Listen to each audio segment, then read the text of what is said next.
भारतवर्ष में पौराणिक काल से गुरु को सर्वस्व माने जाने की परंपरा रही है। लेकिन क्या आप जानते हैं कि गुरु पूर्णिमा क्यों मनाया जाता है?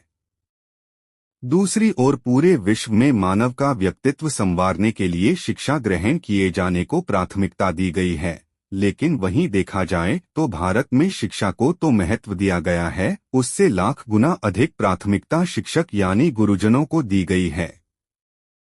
एक बहुत ही पुरानी कहावत है कि गुरु ही है जो अपने शिष्य को सद्मार्ग के दर्शन कराता है। गुरु पूर्णिमा का पर्व गुरु को साक्षी मानकर मनाया जाता है। इस बात को भी नकारा नहीं जा सकता है कि भारतवर्ष में मनाए जाने वाले हर दिन व पर्व के पीछे कोई न कोई पौराणिक मान्यता रहती है। ठीक इसी प्रकार गुरु पूर्णिमा पर्व को मनाने के पीछे भी एक मान्यता है जो कि महर्षि वेदव्यास से संबंधित है। भारत में प्राचीन काल से गुरु और शिष्य की बहुत सी कथाएं प्रचलित हैं जो हमें एहसास कराती हैं कि भविष्य संवारने में गुरु का विशेष योगदान रहता है। वहीं भारत में गुरु और शिष्य के बीच सबसे पवित्र रिश्ता माना जाता है। शिष्य अपने गुरुओं को पूजनीय देव का स्वरूप मानते हैं, इसलिए आज हमारे द्वारा आप लोगों को भी गुरु पूर्णिमा के विषय में पूरी जानकारी विस्तार पूर्वक साझा की जाएगी, ताकि आप लोगों को इस बात का संपूर्ण ज्ञान हो सके कि गुरु पूर्णिमा क्यों मनाई जाती है और इसका महत्व। तो फिर चलिए शुरू करते हैं। गुरु पूर्णिमा मूल रूप से भारत में मनाया जाने वाला पर्व है। इस दिन शिष्य अपने गुरु के प्रति आदर, सम्मान और कृतज्ञता व्यक्त करते हैं। भारत में गुरुओं को देवतुल्य माना जाता है। आमतौर पर इस दिन को हर कोई नहीं मनाता, लेकिन बहुत से लोग इस दिन को सम्मान पूर्वक मनाते हैं और बहुत से लोग गुरु पूर्णिमा को काफी भव्य उत्सव के रूप में मनाते हैं। गुरु पूर्णिमा में आमतौर पर शिष्य अपने गुरुओं के लिए इस दिन कृतज्ञता व्यक्त करते हैं, लेकिन बहुत से लोग साधु संत आदि इस दिन स्नान ध्यान कर पूजा पाठ, आरती आदि करते हैं। गुरु पूर्णिमा मनाने के पीछे एक पौराणिक मान्यता भी है जो कि महर्षि वेदव्यास जी से संबंधित है। बहुत से लोग इस दिन महर्षि वेदव्यास के छायाचित्र की पूजा आदि करते हैं।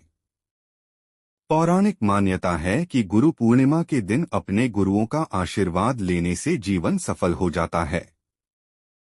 गुरु पूर्णिमा का पर्व भारत देश में वर्ष में एक बार हर वर्ष मनाया जाता है।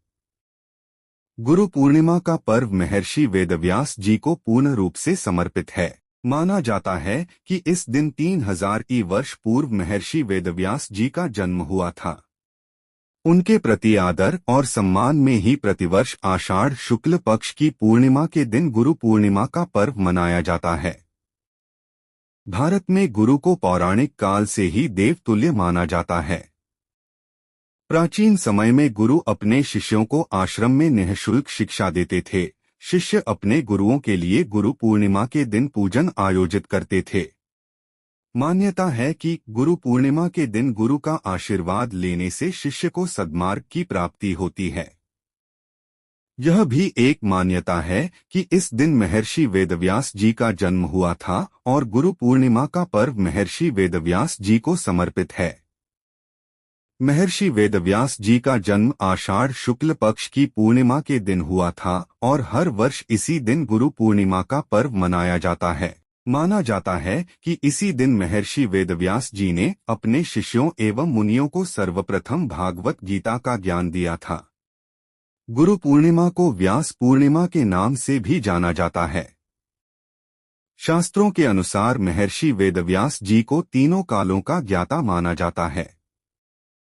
हिंदू धर्म के चारों वेदों का विभाग किया महर्षि वेदव्यास जी ने ही श्रीमद् भागवत की रचना की और 18 पुराणों की रचना की।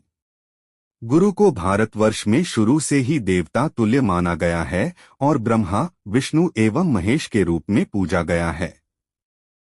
गुरु पूर्णिमा का पर्व अंधविश्वास से नहीं बल्कि श्रद्धा भाव से मनाना चाहिए। शास्त्रों में कहा गया है कि गुरु अपने शिष्य के जीवन को अंधकार से हटाकर प्रकाश की ओर ले जाता है। गुरु पूर्णिमा वर्ष भर में पड़ने वाली सभी पूर्णिमा से खास मानी जाती है। कहा जाता है कि गुरु पूर्णिमा का पुण्य अर्जित करने से वर्ष में पड़ने वाली सभी पूर्णिमाओं का पुण्य मिल जाता है। प्राचीन काल में गुरु अपने आश्रमों में शिष्यों को मुफ्त शिक्षा देते थे और सभी शिष्य मिलकर अपने गुरु के लिए पूजन आयोजित करते थे। गुरु पूर्णिमा का पर्व भिन्न भिन्न तरीके से मनाया जाता है। आमतौर पर लोग इस दिन अपने गुरु का पूजन कर उन्हें उपहार देकर चरण स्पर्श करते हैं और गुरु का आशीर्वाद ग्रहण करते हैं। बहुत से लोग जिनके गुरु दिवंगत हो गए हैं वे अपने गुरु की चरण पादुकाओं की पूजा करते हैं। कुछ लोग गुरु पूर्णिमा का पर्व मुहूर्त में मनाते हैं। सुबह जल्दी उठकर दैनिक क्रिया से निवृत्त होकर स्नान करते हैं। स्नान करने के बाद भगवान विष्णु, शंकर एवं बृहस्पति की पूजा करने के बाद व्यास जी की पूजा करते हैं। इस दिन सफेद या पीला वस्त्र धारण कर अपने गुरु का चित्र उत्तर दिशा में रखा जाता है। गुरु के चित्र को फूलों की माला पहनाकर भोग लगाकर आरती एवं पूजन किया जाता है। इसके बाद चरण स्पर्श कर गुरु का आशीर्वाद ग्रहण किया जाता है।